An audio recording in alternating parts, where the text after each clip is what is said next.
now we're going to do something a little bit different. We're going to tag team a little bit. So I'm going to be talk for the first half, more or less, and then my lovely collaborator will talk in the second half, Noemi Dershi. So for now, I'm going to start with some very basic, more theoretical approach to natural language processing and how it works and more or less how the ideas have evolved over time. And then Noemi will show us a more practical example using some real data sets and some real results. So it's going to be a little bit different. I'm more of the theoretician, so to speak. So the idea of natural language processing somehow is, can we teach machines how to read? Right? Can we make somehow a way, can we sum up with a way of representing text and representing, yes? Oh, is the microphone? Okay. Let's see if this helps. Better? Excellent. So the question is, can we figure out how to get computers to understand what we're writing and why we're writing it, right, somehow? We know that computers are really good at crunching numbers. You can just crank them very quickly, but it's true. There's an actual crank hiding here, you just don't see it. It's really tiny. So the first idea is, can we replace words by numbers, right? This is very easy. You get a big list of words. You assign a number to each word. The problem with this is computers assume numbers mean numbers and not words. And this means that it assumes that the distance between above and after is 1 because it's a difference between 3 and 4, right? Which is not particularly good. So one way around this is that you use some type of vector, right? So you use a vector representation of the word. And the way to do that, of course, is that if you want to make sure that the distance between all the words is meaningless somehow, or is at least the same for everyone, and doesn't automatically, for some reason, place some words closer than others, what you do is you assign basically one dimension for each word, and then you have one vector where everywhere is 0, and then you have one element that's 1 that represents the word, right? So this is called one-hot encoding. I don't have a laser pointer, I would point. Have a one-hot encoder, and you can see that for the vector for the word after only has a 1 in the 4th position, because it's the 4th word on the list over there, while the word for above has a 1 in the 3rd position, because it's the 3rd word over there. And this way you can see that the distance between every word is all the same, it's always the same, because they're all in perpendicular directions, and which means that you can actually use this as a better way of representing words. Of course, the problem with this is, okay, so you have these giant vectors. So the length of the vector is basically the size of your vocabulary. So it can be tens of thousands of words, hundreds of thousands. Right? And this applies to words and not necessarily to full text, right? If you have a text, a paragraph, a book, a Wikipedia, how do you do that? Right? One simple way is you just sum all the vectors. Right? Sum all the vectors for all the words. Now you have, again, a very large vector. But now, instead of having just 1 in each dimension, you have how many times that word appears in that dimension. Right? So this is something very simple. So to give you a very silly and simple example, we have the Mary Had a Little Lamb, little nursery rhyme over there. And you just basically count how many times each word appears, and you put the right number in the right element of the vector. Right? So on the table here, you basically have how I'm assigning the words. So word had is in position 0, went is in position 1, and in position 2. And then over there, you have the full vector with the right counts. Right? So you can check, for example. So Mary is highlighted in red. It appears 6 times, and you have the 6 over there in position 8, as it should be. And lamb appears 5 times, and you have a 5 over there in position 10, as it should be. Right? So you can see that this makes sense. Now, of course, you don't necessarily want to do this. Like I said, these vectors are extremely large. Like they're as big as a dictionary. Here, I cheated a little bit and only kept the elements of the vector that are non-zero, so only for the words that I have. In practice, if you're going to do this on a general basis, you would need a very large vector with all the words that you know about. So this, again, could be order 100,000, 1 million. And most elements would be 0. So what you do is you use a dictionary. Right? And in the dictionary, basically, what you do is you assign the key is the word, and the value is the count, right? Which is now what that table over there is now the right dictionary. And because people like to give fancy names to simple things, this is called the bag of words. Here, one thing that should be mentioned is the order of the words is meaningless, right? You're not taking the sequence of words into account. You're just counting how many times each word appears. You might have to make some simplifications, which I kind of made without mentioning too much. Like, for instance, you have to decide whether you're treating uppercase and lowercase words the same or not, or if you're turning them all to lowercase. Here, I just turn them all to lowercase because I'm lazy, etc. And what this means is that because you're not taking the word sequence into account, you might also have problems where, especially for small texts, you might have the same vector representing two different texts, right? If the only difference is the word. So if you want, because this is a Python conference, I should show you a little bit of Python code. It's in the rules when you sign to be a speaker. You have to sign. You have to promise to show some code. So here what I'm doing, I have my little text. I have a very simple regex that I won't describe in detail that basically picks up all the words and then ignores all the punctuation. So I get a list of all the words. I convert the text to lowercase, which is what I'm doing here. And then I'm grabbing all the words, and that just gives me a list of words in the same sequence in which they appear in the text. I just count how many times each word appears. That's what that magical counter over there does. And that's basically our bag of words. What counter is something that looks like a dictionary, but you can just add things and you'll keep track of how many times it saw each thing. And then I'm just for completeness and to basically generate the tables I showed you in the previous slide, I'm extracting the vector representation and the vector that represents the text, right? And then I'm printing them out over there. And as I mentioned in the title slide, there is a little GitHub repository if you really want to play with this code. It's very simple. Now, already from looking at the vectors I showed you there, like you saw Mary showed up 6 times, Lamb showed up 5 times, you notice that some words appear much more often than others, right? Actually, if you have a big piece of text, so this is based on 100 million words from Wikipedia, you will see that a few words appear millions and millions of times, right? So this word over here is appearing like 1 million times. That one that's over there would be like 100,000 times, because that's in log scale. While most words actually only appear a few times, right? So that's basically, you can read this as being how many words appear that many times, right? So that's why you have this flat area here, because it's basically one word that's appearing here, one word that's appearing here, and appearing exactly that many times. And like I said, so this is based on a corpus of 17 million words. Yes, so I apologize, it was 100 million characters from Wikipedia, not 100 million words. So it's in total, it's actually only 17 million words. And from this, you can see basically what are the most common words that appear, right? So this is actually from the English Wikipedia. So you can see that this word over here is the word the, for example. The next one, which would be somewhere over there, is the word of, and then and, etc. So you can see that these are very common words, but they're words that don't carry that much information, right? They don't necessarily mean anything if you're trying to understand what the meaning of a text is, right? These are just words that you need to put in there for grammatical purposes. And so, because again, people like to give fancy names to simple things, these are known as stop words, right? Which is a funny name because you're not stopping when you're reading them, you're just ignoring them, which is different. And the point is you can discard these, right? And by doing that, what you're doing in effect is you're reducing the size of your data set, right? In this case, in particular, we're going from 17 million words to just 9 million words. So you're basically removing half of the data size. But you're keeping and preserving basically most of the meaning, or at least probably all of the meaning. Right? So I'm doing a time, yes, 10 minutes, good. So again, a little bit more text. And what we're doing here is basically very simple things.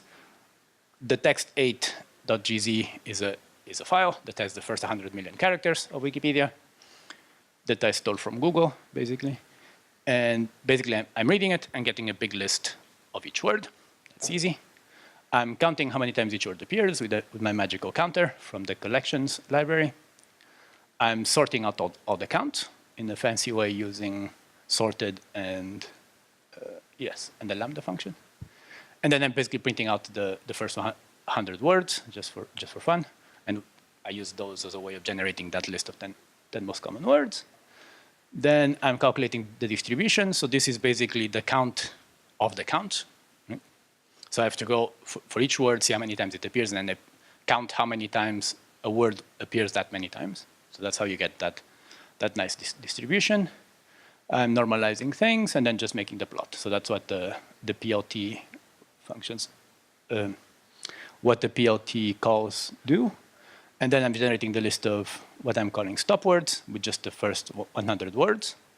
And then I'm printing out. And then here, this is the interesting part, is so this is what you end up doing most of the time. You load the data set, you get your list of stop words from somewhere, and then you remove the stop words, right? So you just go word by word. If the word is part of the stop words, you remove it. If not, you include it, right? And this is how you go from the 17 million words to the 9 million words. Right? In practice, stop words are not just the most common words, because these may or may not be meaningful. You have to curate them somehow. Computational linguists have been fighting about this for a long time, and they've been playing these games for a long time as well. And they've collected many different versions of lists of stop words, also because languages tend to change over time. And if you are in very specific contexts, for example, you might need to use very specific lists of stop words. To give you a silly example, if you're looking at, let's say, legal texts, maybe lawyer and highness and what specific titles might not be meaningful, so you can remove them and still be useful. You can get stop words for about 40 languages from that website. NLTK, which somebody already mentioned in the previous talk, also has stop words from about 14 languages, including for the 14 languages listed in that website, and you can extract them directly from there. But it also has Romanian and Kazakh, which is a strange selection of languages. They're cool languages, I hear. So far what we have a text. We know how to go through the text. We pick out what are the most common words. We remove stop words. We know how to represent these in these fancy vectors called bags of words. And we saw also that we can use the frequency of a word to see how meaningful it might be. Right? Of course, this is not necessarily the best way to do it. Again, because people like to give fancy names, this is called the term frequency. So this is basically how many times a word appears, mostly, or roughly, let's say.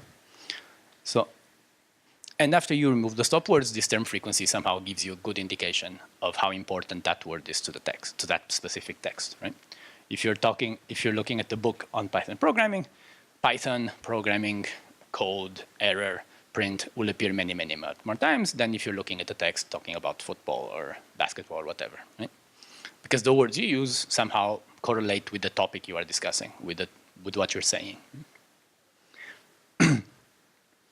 So TF is giving us an idea of how popular a specific term is within the document, but then you have the question, how do you compare terms across documents? Right? Is this term meaningful just for this document, or is it somehow representative of the corpus of documents, right, of this set of documents? And to do that, you use something called the inverse document frequency. Right? And this is basically, and the idea here is you're counting in how many documents that word appears, and then you're taking 1 over that, so that if a word appears in many documents, it's less meaningful than if it appears just in a few documents. Right? That's the general intuition. Of course, in practice, that's not as simple as it sounds. And what people usually do is there's different variations of this that are adjusted slightly for different purposes. So for the term frequency, you can use just, let's do that. You can use just the number of times a term appears in that specific document. You can normalize it by summing overall the terms. So what fraction of words of that document does that correspond to? You can, for the inverse document frequency, you usually use the logarithm. And this is because you get very small numbers and you want something that's not necessarily small. Also, the logarithm has the advantage, especially in the simple form in the first row, that if the word appears in every document, then you get 1. The logarithm of 1 is 0, so you're literally excluding that word. So it's, in a sense, what you're doing is almost as if you're adding that word to the list of stop words, right? This word appears in every document, so I'm ignoring it completely. Sometimes you don't want to do that, so you can add the 1 over there so that it doesn't become 0. And you can also normalize it in a different way. But basically what you have for TF-IDF, and this is a way of basically quantifying the meaning or the significance of each word. So like in the beginning, I was showing you, you have this bag of words where each element of this theoretical vector or dictionary is just a count of words. So in that sense, in that case, what we had was basically the term frequency as in the first row over there. In practice, what you do many times is you use the TF-IDF, so the product of the term frequency according to one of those 3 definitions, and there are others, I just showed you the simplest ones, times the inverse document frequency, which is one of those 2 definitions. And again, there are others, if you want to be fancy. I don't like fancy things. So TF-IDF is a product of these 2 quantities. This is useful. Like I was saying, a term that occurs in every document is meaningless, so you can kind of ignoring them. Stop words are automatically weighed down, right, because they appear in many documents, so this kind of gets rid of them. So one thing you can do this is basically, after you do this, what you have is basically a document that represents each document, right? So you can use this as a way of clustering documents, right? You're basically mapping these documents into a vector space, and then you can use any type of clustering algorithm to cluster this the points in this vector space. K-means is a simple way of doing it. You simply choose k-random points to be the centroid. You assign each point to the cluster centroid, and you keep repeating this game, right? To recompute the centroid position. Yes, here we go. And then you repeat this until convergence, whatever that means exactly, because it depends a little bit on context. But basically, if the centroid stops moving from iteration to iteration, then you say, okay, this is a good point to stop. So I can give you a simple example. So this is completely fake data, but it looks pretty. And the circles you see there are basically the centroids. So each point is assigned a random color in the beginning. They have random assignments. I'm calculating the centroid for each of those and putting a circle in that position. And then what you're going to see now when I start the animation is at every iteration, you're going to see the centroid moving until it stabilizes and gets fixed. And then you can see how each point becomes assigned to a specific cluster and how the cluster somehow makes sense. Right? And again, this is completely fake data. Right? And I'm keeping and the lines that you see are basically showing how the centroid is moving. Right?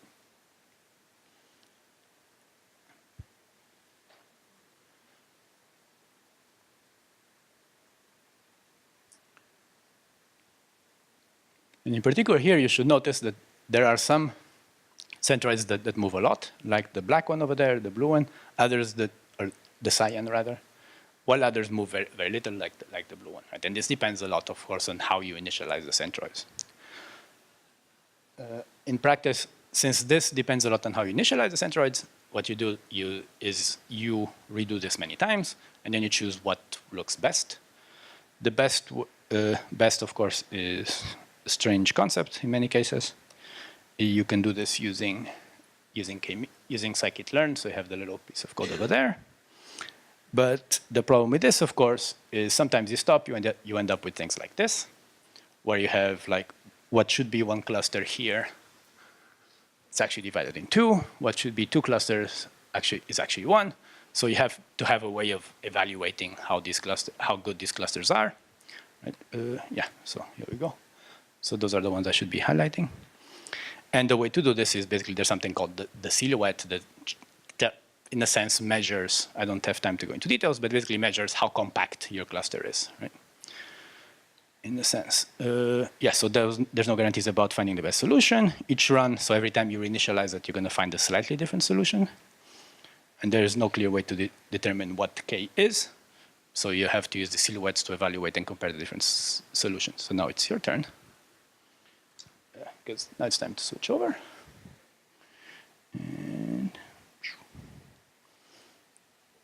And now I don't know what to do. So.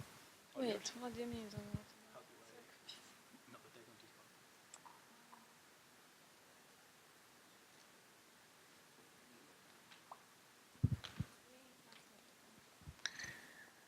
Hi, so now that Bruno gave you this nice introduction in natural language processing, I'm going to show you actually a case study of how you can actually implement this and what results you can get. I started working on this case study in my free time as an NASA Datanaut. So being a NASA Datanaut means being part of a NASA's initiative in which every year they select 50 applicants to start working on their open NASA dataset collection. Within this program, they encourage you to work on problems that they are interested in, or problems that you can come up with, or project ideas that you can propose that all actually use their open NASA dataset collection. So in this project, I'm going to actually show you the case study on natural language processing with Openness metadata. So the Openness platform, if you're interested in what are their data sets that are publicly available, it contains over 32,000 publicly available data sets. You can find it on the platform that I posted there. Some of their data sets are very exciting. There are Mars rover sound data, Hubble telescope image collection data. You can find information about NASA patents, and of course, many other data sets, which is just a small example of the 32,000 data sets that they have publicly available. And of course, this is a continuously growing platform, so they keep adding new and new data. And of course, all this data is comprised into a metadata, which basically contains information on all these data sets. And the metadata you can obtain from that link that I posted on the bottom. And what the metadata contains information about each of these 32,000 data sets. You have information such as title, description, who issued this, where is the location, because unfortunately these data sets are maintained by different departments within NASA, and they are located at different HTML links. So when you want to analyze them, you would have to go to a different link, and then this metadata actually shows you where that link is.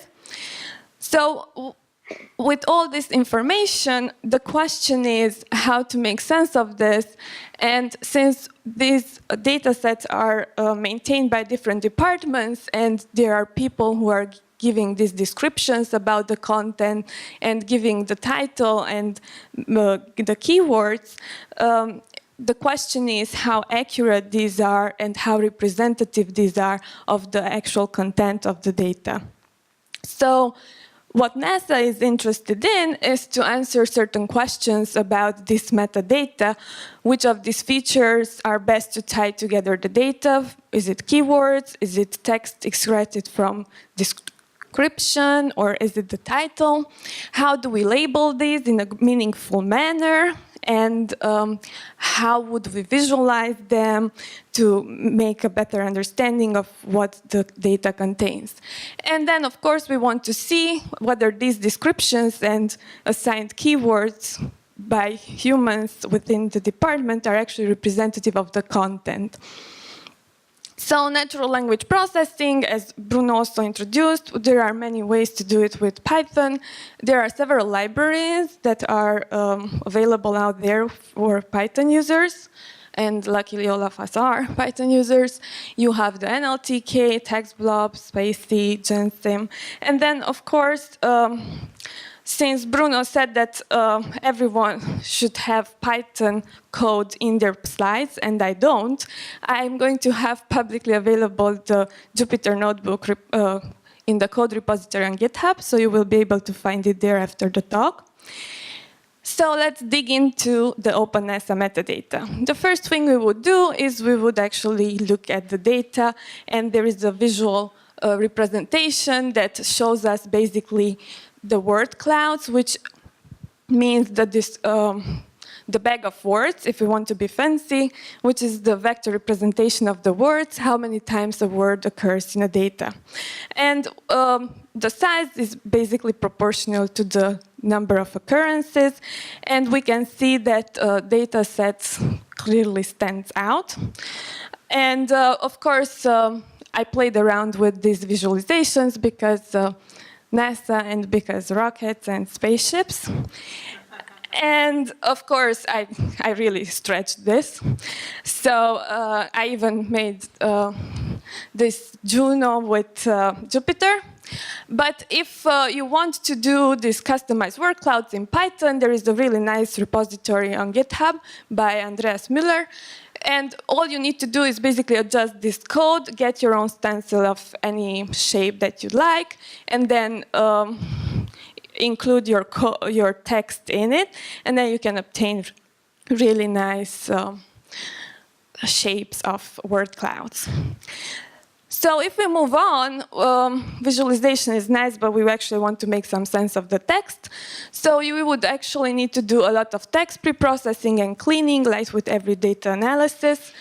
So the first thing we would do is we would convert all the words to lowercase so that data with capital D and data with lowercase would be represented as identical words, and then we have to remove all these special characters and codes and numbers that we don't want to analyze. For example, the NASA metadata contains many codes that refer to projects, which are not meaningful for people who are not aware of this project.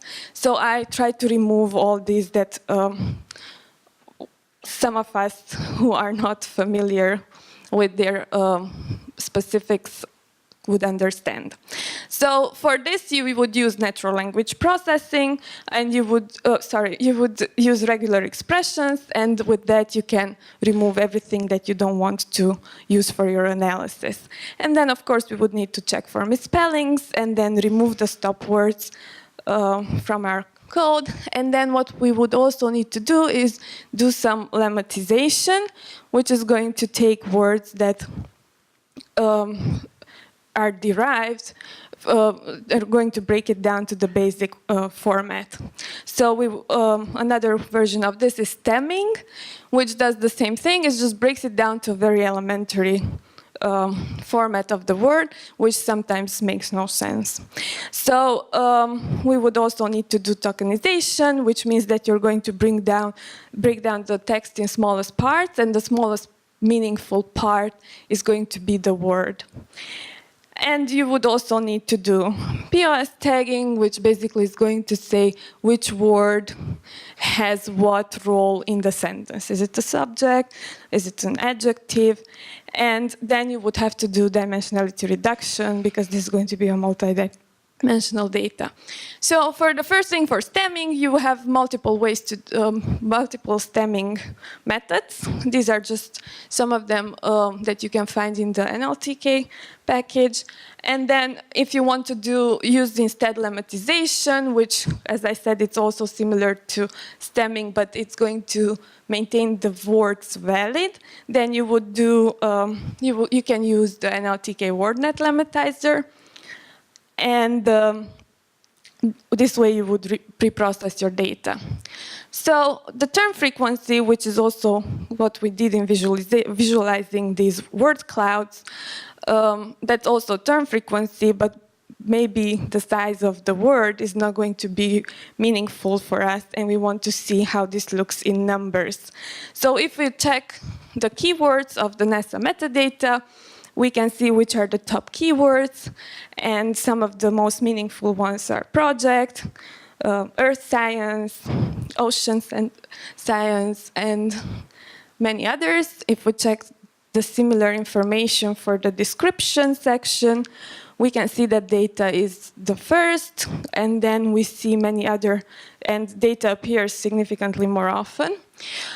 And then the same in title, and as you can see in the title, we have these codes that I said that later on for the deeper analysis I removed from the study, that basically are describing a project by their name, but we don't have information about that, so I removed it from further analysis.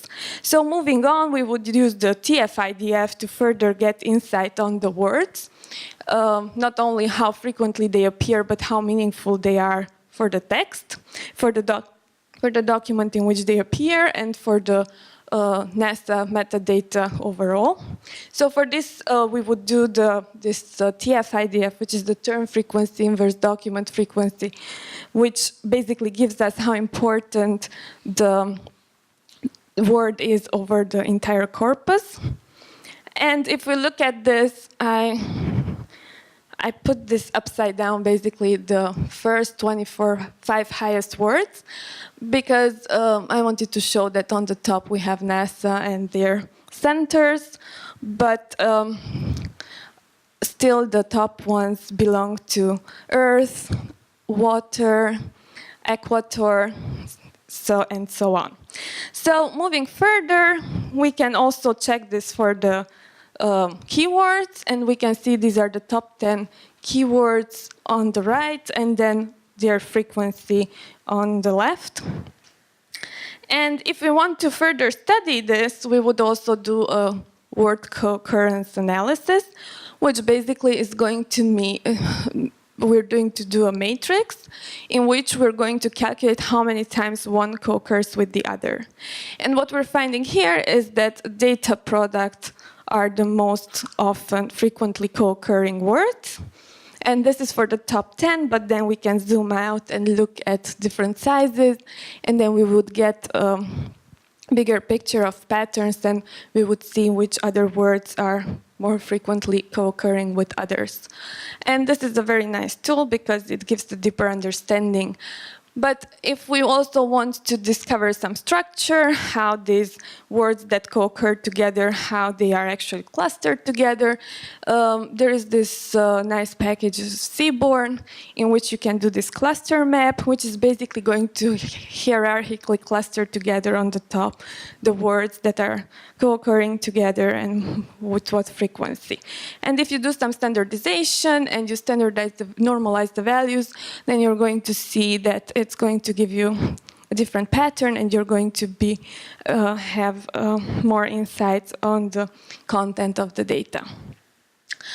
So the next question is, are these features proof from the text that we've just studied, the title, description, and other human-supplied keywords actually descriptive of the content? And for this, what we need to do is to do some topic modeling.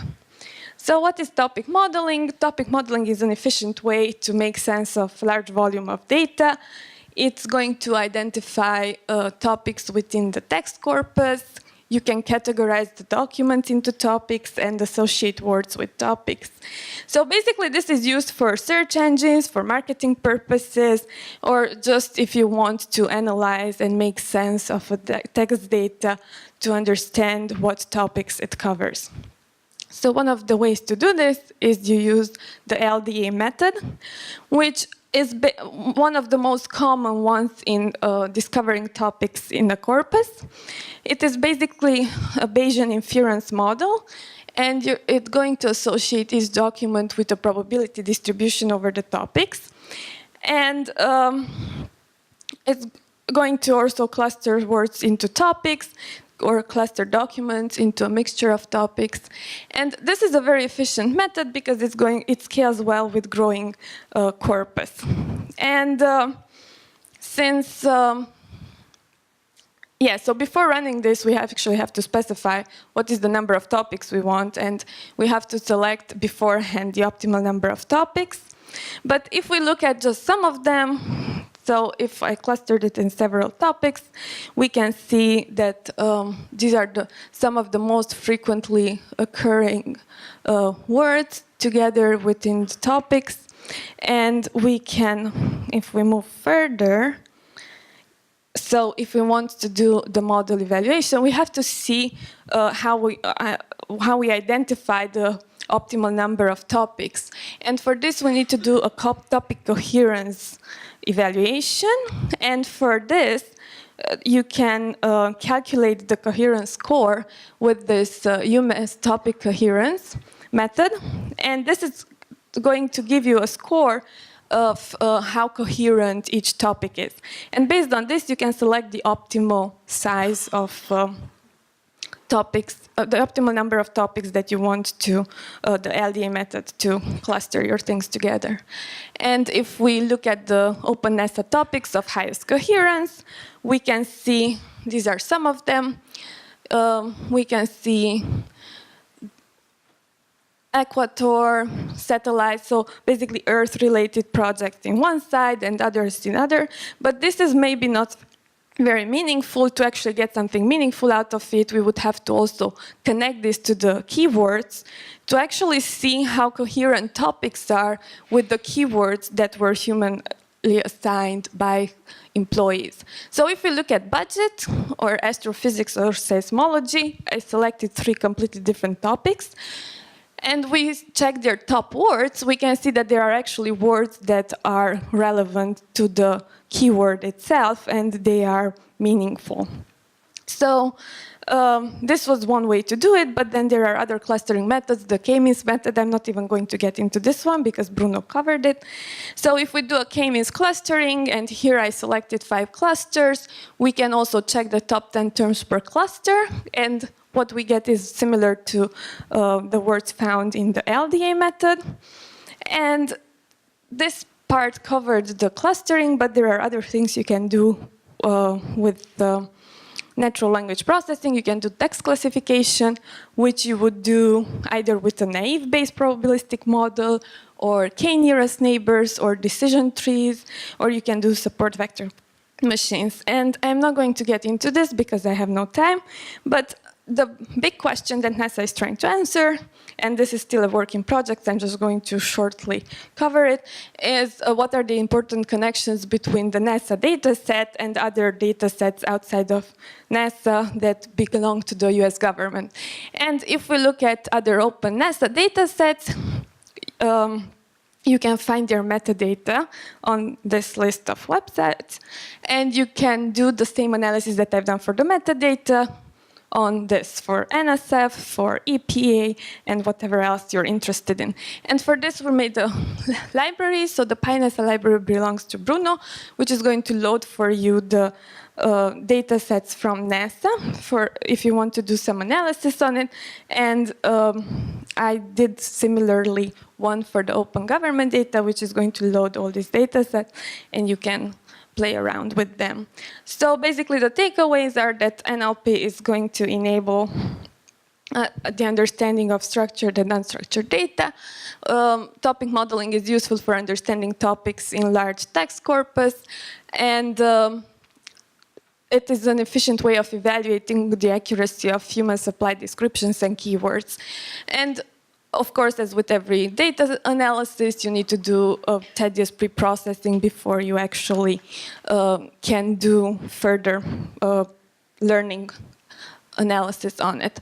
And if you want to find the code repository and the information on the slides, of course, you're going to find this on GitHub. Thank you.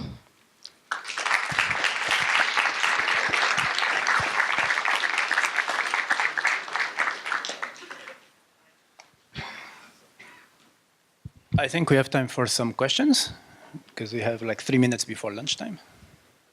Either for me or Noemi, either way. Yes?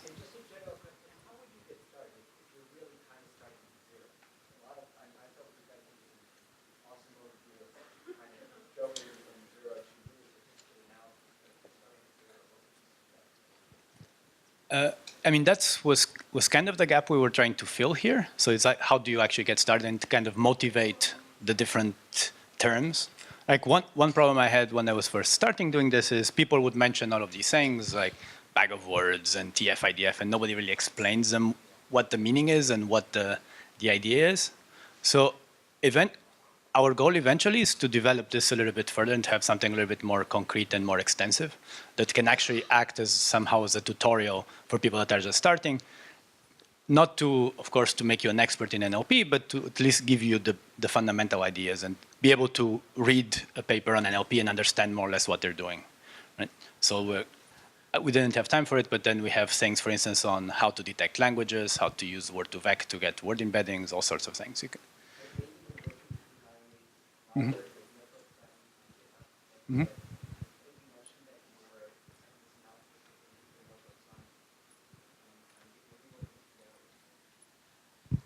Can you repeat that, please, because I didn't hear you?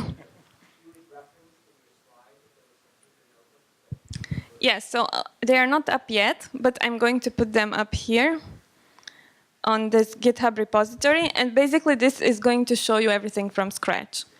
It's going to download from the NASA website the metadata. It's going to do this cleaning that you need to do, removing stop words, lematize it, and lowercase everything. And then it's going to show you step by step how you do term frequency, how you do TF-IDF, how you do word co-occurrence.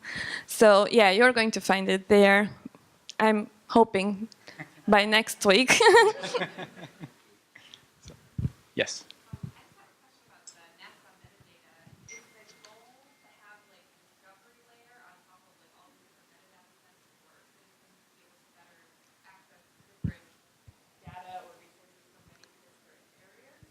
Yes, so what they're trying to do, as I said, each of these data sets belongs to a different department.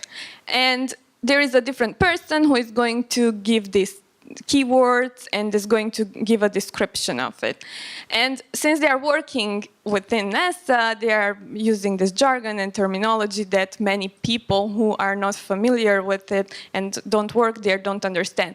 So what they want to do is, at the end, just build a search engine which is going to help citizens to just find, using their own plain language, to find meaningful information from their open dataset collection. And the first step was to actually see whether the keywords and the descriptions that they are giving are descriptive of the information and the content that is within the data.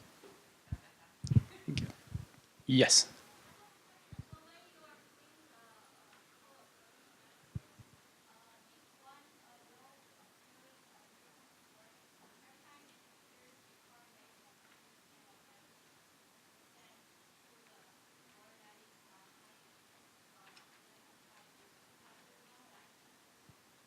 How do you normalize the matrix co-occurrence of words?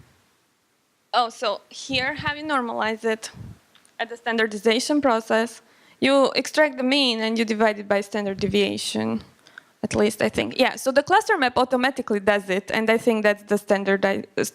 You just include the standardized, and it's going to automatically do it, and I think this is the way it does it. It just extracts the mean and divides it by the standard deviation. And the idea of subtracting the mean and dividing standard deviation is to make sure that you highlight the things that are significantly away from what you expect, while making the things that are more or less on average less visible. Let's see. Okay, so thank you. We'll be around the rest of the day, so if you have any more questions, come and find us.